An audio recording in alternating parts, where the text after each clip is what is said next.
क्या आपको पता है कि दुनिया के 90% ऐसे लोग हैं जिनको अभी तक ये नहीं पता कि भाई उन्हें करना क्या है। इसी तरीके से हाल है भाई बोर्ड एग्जाम 2025 में बैठने वाले 10वीं के स्टूडेंट्स का, जिन्हें यही नहीं पता है कि भाई हमें पढ़ के क्या जाना है पेपर में, तो भाई वो कैसे टॉप करेंगे। आप ही बताइए।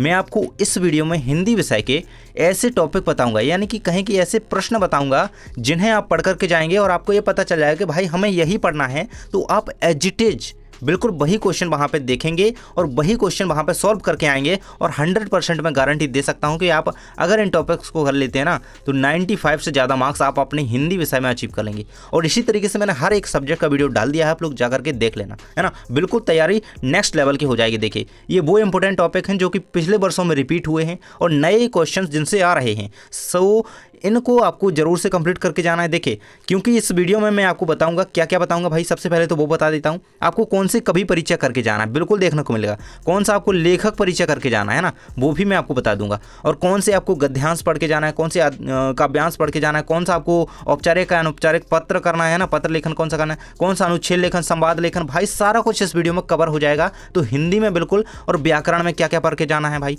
तो बिल्कुल यार सब कुछ बता दूंगा ना। तो पेपर में आएगा कहाँ से, इसी वीडियो से पूरा पेपर बनेगा, मैं गारंटी दे रहा हूं।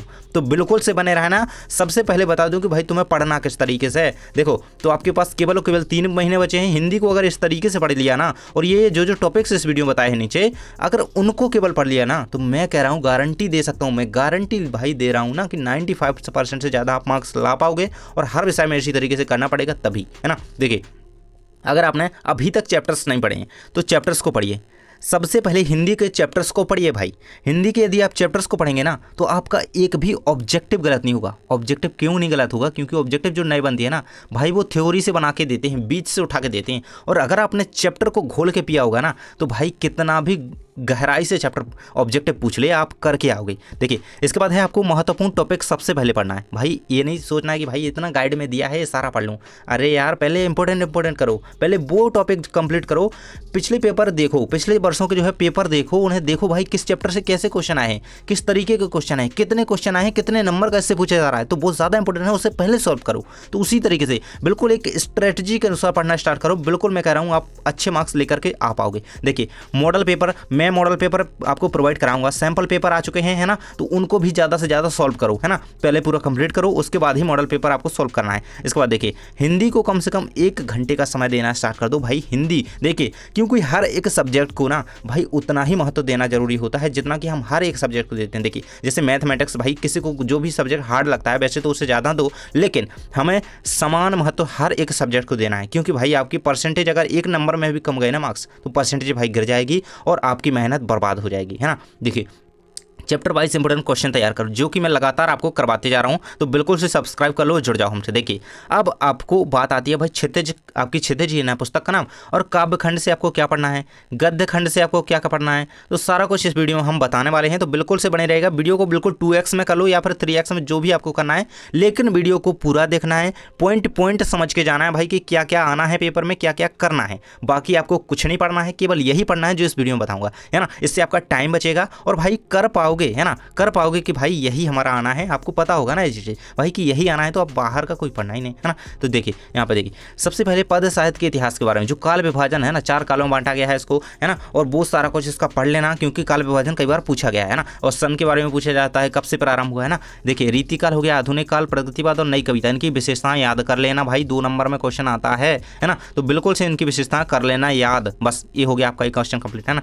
और ये इसका काल विभाजन तो करना ही है। काव्य सुंदर और संदर्भ प्रसंग भावार्थ। देखिए, अगली वीडियो में आपको बताऊंगा कि आपको कौन सा करके जाना है। इस वीडियो में बताया कि ये तो करना है, मतलब ये वो टॉपिक हैं जो कि 100% है कि पेपर में आना ही है ना। और मैं वीडियो में बता दूंगा कि भाई कौन सा करके जाना है, किस चैप्टर का करके जाना है। देखिए, पाठगत प्रश्न उत्तर मैं नेक्स्ट वीडियो में बताऊंगा कि कौन से क्वेश्चन करके जाना है। और कवि परिचय तो यही देख लो भैया कि इनके कर लेना, इनके आंसर मैं नेक्स्ट वीडियो में प्रोवाइड करा दूंगा, है ना। सूरदास जी का कर लीजिएगा, तुलसीदास का, जयशंकर प्रसाद का, और निराला जी का, और नागार्जुन, है ना। तो मैं इनमें से आपको प्रेफर करूंगा कि आप बिल्कुल तुलसीदास जी का करके रखिए और निराला जी का करके रखिए, है ना। इन दोनों को आप करके रखिए, ये मतलब टॉप में मैंने बताए हैं। बाकी आपको पढ़ना है थोड़े थोड़े सभी को, है ना। नेक्स्ट हम बढ़ते हैं आपके जो भाई आपका काव्य खंड के बाद गद्य खंड आता है, तो गद्य खंड में आपको क्या क्या पढ़ना है। देखिए गद्य की प्रमुख गौड़ विधाएं पढ़ लीजिएगा, क्योंकि आत्मकथा और जीवनी में अंतर आता है भाई। अंतर मैंने बता दिए हैं इनके, मतलब यही तो गौड़ विधाएं गद्य की, है ना, इन्हीं के बारे में पूछा जाता है। कई बार इन नाटक की विशेषताएं पूछ ली जाती हैं, है ना, निबंध की कहें तो, है ना, तो इनमें अंतर तो कर ही लेना है। देखिए ये अंतर कर लेंगे, इनमें से मैं 100% गारंटी दे सकता हूँ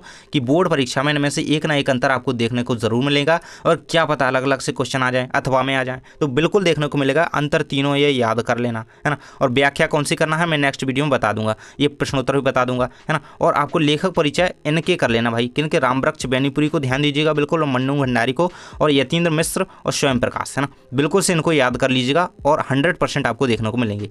नेक्स्ट है आपका कृतिका भाग 2, है ना, पाठगत प्रश्नोत्तर इसके करने हैं। जितने भी इसमें जो आपके पाठगत प्रश्नोत्तर दिए गए हैं, जो भी चैप्टर है इसमें ज़्यादा नहीं है, मैं बता दूंगा आपको सारा कुछ क्या करना है ना। देखिए इसके बाद आपका व्याकरण का पोर्शन आ जाता है भाई। तो व्याकरण में आपको काव्यबोध और भाषाबोध दोनों को प्लस कर दिया। काव्यबोध आता है आपका काव्य खंड के अकॉर्डिंग, भाषा बोध आता है आपका गद्य खंड के अकॉर्डिंग, है ना। इसमें क्या होते हैं, व्याकरण होता है। तो भाई व्याकरण में क्या करके जाना है, तो व्याकरण में आपको काव्य की परिभाषा, व्याकरण का एक सेपरेट वीडियो डला हुआ है, मतलब वो अभी बोर्ड के पर्पज से नहीं डला, सारा कुछ उसमें नहीं है, लेकिन आप फिर भी देख लीजिएगा। और मैं जल्दी ही नेक्स्ट वीडियो डालूंगा तो उसमें व्याकरण पूरी कवर करवा दूंगा, है ना।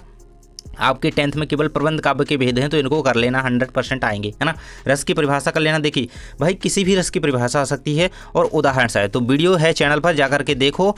इतनी सरल परिभाषा मैंने बताई है ना रस की, अगर वो जिसने एक बार देख ली ना वीडियो, मैं कह रहा हूँ जिंदगी भर रस नहीं भूलोगे, किसी भी प्रकार से पूछ लिया जाए, है ना। उसमें उदाहरण शायद बताया है, बिल्कुल से कर लेना। एक ना एक परिभाषा आएगी तो 2 नंबर का एक ही भी कंप्लीट रहेगा, है ना। संधि समाज से आपके में इसमें क्या है, संधि की परिभाषा कर लेना, है ना, क्योंकि इससे ऑब्जेक्टिव बन जाता है। और समाज से भी कई बार यहाँ पे ऑब्जेक्टिव के रूप में क्वेश्चन आ जाता है ना, इसमें कौन सा समाज से, है ना। और समाज का उदाहरण भी याद रखिएगा, है ना, तो बिल्कुल से कर लेना इसे। वाच्य क्रिया के भेद एवं क्रिया विशेषण पढ़ लेना। लोकोक्तियाँ एवं मुहावरे, भाई इससे क्वेश्चन आना ही है, इससे अंतर भी आ जाता है कई बार, इसका अंतर भी आपको ये याद कर लेना है। और क्या करना है, इसके अर्थ सहित वाक्य का प्रयोग भी कर लेना है। कौन कौन से करना है वो नेक्स्ट वीडियो में मैं कंप्लीट करवा रहा हूँ, कि कुछ 10 दे दूंगा, उन्हीं में से आपके फंस जाएंगे, है ना। तो बिल्कुल से बने रहिएगा साथ में। यहाँ पर देखेंगे अलंकार में क्या करना है, यही अलंकार पढ़ करके जाना है और कुछ नहीं पढ़ना है, यही अलंकार, है ना। तो मेन इसमें मैं आपको बताऊंगा कि अन्योक्ति कर लीजिएगा और पुनरुक्ति प्रकाश, है ना, इनको बिल्कुल 100% कर लेना है। और ये तो आपको पढ़ ही लेना है। देखिए पढ़ना सब कुछ है, ऐसा नहीं है कि छोड़ देना है, नहीं करना है ना। अगर पढ़ लेंगे तो ऑब्जेक्टिव अगर अलग से इनसे बन रहा है तो भाई छूटेगा नहीं, इसलिए मैं कहता हूँ कि पढ़ना सब कुछ है ना। देखिए और ये है आपके इंपॉर्टेंट, है ना, मतलब सबसे टॉप कह लो, तो बिल्कुल ये करना ही है। इसके बाद छंद में कौन से छंद करना है, तो भाई दोहा एवं चौपाई दोनों छंद को, दोनों में कितनी मात्राएं होती हैं, है ना, किस तरीके से इसकी परिभाषा लिखोगे वो याद करना है। और उदाहरण सहित याद करना है ना। तो ऑब्जेक्टिव में मात्राओं के पूछ ली जाती है कि कितनी मात्राएं होती हैं, तो ऑब्जेक्टिव जरूर से याद रखना है। तो जल्दी से कमेंट बॉक्स में बता दो कि चौपाई छंद में कितनी मात्राएं होती हैं, जल्दी से लिख दो कमेंट में, जैसे भी बताए। अनेकार्थी शब्द याद कर लेना है ना। वाक्य के भेद अर्थ की दृष्टि से, रचना की दृष्टि से नहीं करने हैं, अर्थ की दृष्टि से वाक्य के कितने भेद होते हैं, जल्दी कमेंट बॉक्स में लिख दो भाई। जिस भी विद्यार्थी को पता है अर्थ की दृष्टि से वाक्य के कितने प्रकार होते हैं, जल्दी लिख दो, है ना। शब्द शक्ति एवं शब्द गुण, भाई एक ना एक क्वेश्चन इससे जरूर आएगा। मैं यहाँ पे आपको लिख करके देता हूँ कि शब्द शक्ति और शब्द गुण से एक क्वेश्चन जरूर आएगा, है ना। इससे क्या आता है भाई, ऑब्जेक्टिव में बनेगा तो उदाहरण के रूप में आ जाता है।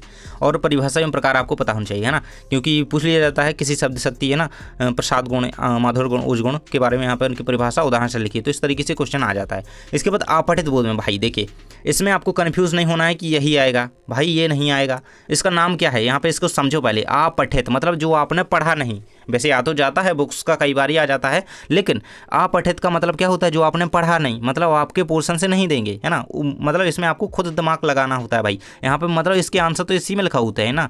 देखिए इसका गद्यांश का शीर्षक आपको लिखना होता है, मतलब एक नमूना मैंने आपको ये दिखा दिया है कि इस तरीके से आता है। इसमें 3 क्वेश्चन पूछे जाते हैं, गद्यांश का सारांश लिखना होता है, कोई एक क्वेश्चन बना देते हैं उसी में, और शीर्षक तो लिखना ही होता है। तो इसका शीर्षक का आंसर मैंने लिख दिया है, और इसी प्रकार से आपको 2-4 और हल करने के लिए मैं दे दूंगा, उन्हीं में से आपका फंस जाएगा, है ना। चलिए बढ़ते हैं आपके। और इसी प्रकार से क्वेश्चन आता है आपका अपठित काव्यांश का। देखिए इस तरीके से आता है क्वेश्चन भाई। अपठित काव्यांश दे देते हैं आपको, पद्यांश कहें तो, है ना। वीरों का कैसा हो बसंत, कोई भी हो सकता है भाई। और देखिए इसमें भी आपसे शीर्षक और भावार्थ या कहें कि सारांश और बीजों का बसंत कैसा होना चाहिए, इस तरीके से क्वेश्चन उसी में बना करके दे देते हैं। यहाँ पर कोई यहाँ पे इनमें जो क्वेश्चन दिए गए हैं, इनमें जो शब्द दिए गए हैं, उनके आधार पर यहाँ पे एक आध कह देते हैं कि इसका पर्यायवाची क्या है, विलोम क्या है, इस तरीके से क्वेश्चन बना देते हैं। तो बिल्कुल से आपको यहाँ पे देखिए जिसकी उसमें बात की जा रही है, तो वही आपको उसका जो है शीर्षक कर देना है, मतलब जिसकी मेनली उसमें बात की जा रही है। आपको पढ़ने में इतना तो समझ आ जाएगा भाई यार हिंदी में, है ना। इसके बाद है आपको पत्र लेखन भाई, तो यही कर लेना है, केवल बाहर से कुछ भी नहीं करना है। देखिए मैंने इतने बता दिए हैं आपको। देखिए पहला कौन सा कर लेना है, अपने जिले के जिलाधीश को ध्वनि विस्तारक यंत्रों पर प्रतिबंध लगाने होती है। इनके आंसर मैंने नेक्स्ट वीडियो में प्रोवाइड कराऊंगा भाई, तो बिल्कुल से सब्सक्राइब कर लेना और इंस्टा पे और टेलीग्राम पे जुड़ जाना हमसे, है ना। देखिए समय के सदुपयोग और परिश्रम पर बल देते हुए अपने छोटे भाई को पत्र लिखिए भाई, बहुत ज़्यादा इंपॉर्टेंट पत्र है ये, है ना, अथवा में ये दोनों बन सकते हैं। इसके बाद आपका वार्ड में व्याप्त गंदगी को दूर करवाने पर, मतलब मोहल्ले की सफाई के लिए एक निवेदन या आवेदन पत्र लिखना है ना, निवेदन करते हुए अपने शहर के नगर पालिका अधिकारी को निवेदन पत्र लिखिए, है ना। बहुत ज़्यादा इंपॉर्टेंट क्वेश्चन है, ये आएगा या फिर ये आएगा, है ना। इन दोनों को जरूर से कर लेना है, ध्वनि विस्तारक यंत्रों पर और मोहल्ले की गंदगी के रूप में आपको एक शिकायत पत्र लिखना है। इसके बाद है शाला शुल्क मुक्ति हेतु एक अपने प्राचार्य को आवेदन पत्र लिखिए, बहुत ज़्यादा इंपॉर्टेंट क्वेश्चन है ना। मैं कह रहा हूँ भाई मुझसे अभी लिख करके ले लो, सिग्नेचर करवा लो भाई। इनमें से नहीं आया ना बोर्ड में, बिल्कुल मैं गारंटी दे रहा हूँ इन्हीं में से आएगा, बिल्कुल इन्हीं को कर लेना, इनसे बाहर नहीं आएगा, है ना। देखिए ये हो गया यहाँ पे स्थान प्राप्त करने पर अपने मित्र को बधाई पत्र हो गया, है ना। इस तरीके से आप ये सभी कर लीजिएगा इनके, तो बिल्कुल बन जाएगा, इन्हीं में से आ जाएगा बिल्कुल आपका। इसके बाद भाई निबंध लेखन में क्या होता है, देखिए तो निबंध लेखन के अकॉर्डिंग आपके अनुच्छेद लेखन आता है, आपका संवाद लेखन इसी के अकॉर्डिंग आता है, आपका जो या विज्ञापन लेखन हो गया भाई वो भी इसी के अकॉर्डिंग आता है। तो देखिए किस तरीके से इसे करना होता है मैं आपको बताता हूँ। देखिए अनुच्छेद लेखन आपको आया, एक विषय दे दिया उन्होंने, मेरे जीवन का लक्ष्य, इस पे आप अनुच्छेद लेख लिखिए, है ना। 3 नंबर में शायद क्वेश्चन आता है और इस पे आपको मतलब लिखना होता है, अपने अकॉर्डिंग लिखना है भाई अपने बारे में तो आप लिख ही सकते हो, आराम से लिख सकते हो। यदि मैं प्राचार्य होता भाई तो अपने आप प्राचार्य होते तो क्या क्या करते, क्या आपकी भावनाएं होती, एक तरीके से आप क्या क्या करते, है ना, तो वो आपको लिखना होता है। तो आप आसानी से लिख सकते हैं ना, दूर के ढोल सुहावने होते हैं, है ना। ये देखिए यहाँ पे तो ये हैं, इन्हीं में से आपके बोर्ड में आपको देखने को मिल जाएंगे, है ना। यदि मेरे जीवन का लक्ष्य, यदि मैं प्राचार्य होता, है ना, यही आपको कर लेने हैं और ज़्यादा नहीं पढ़ने हैं, इनमें से आपको बोर्ड में जरूर देखने को मिलेंगे। इसके बाद है आपको विज्ञापन लेखन, तो विज्ञापन लेखन आपको ये 3 कर लेने हैं, विज्ञापन लेखन और इसी में संवाद भी ऐड है ना। सूचना लेखन तो बहुत ही कम आता है, आएगा भी नहीं, है ना। देखिए विज्ञापन लेखन किस तरीके से आता है, अगरबत्ती विक्रय हेतु विज्ञापन तैयार कीजिए, तो इस तरीके से क्वेश्चन आ सकता है। और संवाद लेखन इस तरीके से आता है, देखिए 2 मित्रों के बीच परीक्षा की तैयारी के संवाद, परीक्षा की तैयारी पर एक संवाद लिखिए। ये बहुत ज़्यादा इंपॉर्टेंट है, 100% मुझे लग रहा है कि ये आएगा और बिल्कुल आएगा, संवाद लेखन आना ही है भाई, है ना। देखिए विद्यालय में प्रवेश को लेकर एक अभिभावक और प्रचार के मध्य संवाद लिखिए, तो ये कर लेना। और निबंध लेखन भाई आपका जो निबंध आता है ना, और जिसमें रूपरेखा लिखनी होती है ना, तो वो देखिए यहाँ पे देख सकते हैं, आपको इन्हीं में से आपका फंस जाएगा, मैं गारंटी दे रहा हूँ भाई इन्हीं में से आएगा। और जल्दी से चैनल को कर लो सब्सक्राइब, और आपको जानकारी टीच इंस्टाग्राम पे सब कुछ मिलेगा। वहाँ पे देखिए आप लोग, मैंने कई बार वहाँ पे वीडियोस डाले हैं, उनमें अगर आप देख करके वीडियो वहाँ पे कमेंट बॉक्स में PDF लिखिए, अपने दोस्तों के साथ शेयर कीजिए, मुझे फॉलो कीजिए सबसे पहले तो वहाँ पे भी, यहाँ पे सब्सक्राइब कर लेना। अगर हम एक दूसरे से जुड़े रहेंगे तो मैं आपकी बोर्ड परीक्षा की तैयारी बेहतरीन करवा दूंगा, है ना। तो इंस्टा पे और टेलीग्राम पे मोस्टली जुड़ जाना भाई, क्योंकि टेलीग्राम पे आपकी एग्जाम के लास्ट टाइम बहुत ज़्यादा हेल्प हो जाती है, इसलिए आपको वहाँ पर जरूर से जुड़ जाना है। और ये PDF जिसको भी चाहिए इंस्टाग्राम पे जाओ, मुझे मैसेज करो, मैं आपको DM कर दूंगा, फॉलो जरूर से कर लेना, नहीं तो DM नहीं जाता है ना। थैंक्स फॉर वॉचिंग, मिलते हैं नेक्स्ट वीडियो में।